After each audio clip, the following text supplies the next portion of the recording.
मोहम्मद हसन। मोहम्मद हसन। तो एक लफ्ज होता है सेब, तो आपने सेब की जोड़ तोड़ बतानी है। ये फंस गया। सीन ये बे। हाँ, सीन ये बे, ये तो ठीक है। अब जो दरमियान में ये आ रहा है, ये छोटी ये होगा या बड़ी ये? छोटी है। छोटी ये कैसे होगा? वो तो फिर सीब बनेगा ना। बड़ी ये है, गलती कर गए हैं आप। अब क्या करें, आपके उस्ताद देख रहे हैं। सर इनको ना डंडा मसाज इनका करें, इनको सेब की जोड़ नहीं आती। चले जी, बहुत बहुत शुक्रिया। मेरा नाम अवैस मलिक है। ये फंस गया। अच्छा जी सर, आपसे सवाल ये है कि वो कौन सा ऐसा परिंदा है जिसके सर पर पाँव होते हैं? ये सारे परिंदों के सर पर पाँव होते हैं। देखिए नाजरीन, टेक्निक समझ गए हैं सर। सर पाँव सबके होते हैं जी। सबके होते हैं। सारे परिंदों के। सर हम आपको इनाम में क्या दें? सर कुछ भी दे सकते हैं। चलें हम आपको शाबाश देते हैं, शाबाश।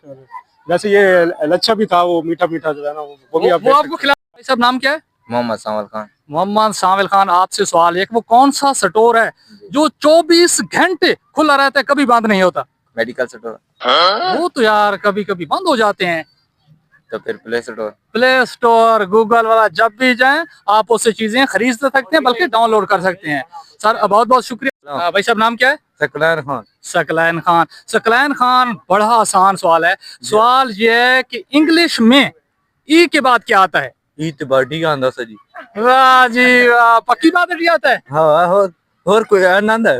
एन आता है यार? अंदाजा जी, मैं आधा जीती हूँ। डी आता है? हाँ। नाजरीन फैसला आपने करना है, डी आता है या एन आता है।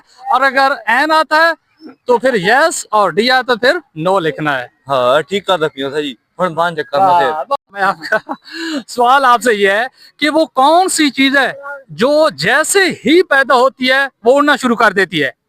वो कौन सी चीज है जो जैसे ही पैदा होती है नहीं? ये तो सवाल मैंने बता दिया, इसका जवाब बताएं। नहीं मालूम। नहीं मालूम? वो धुआं है। चले सर, बहुत बहुत शुक्रिया।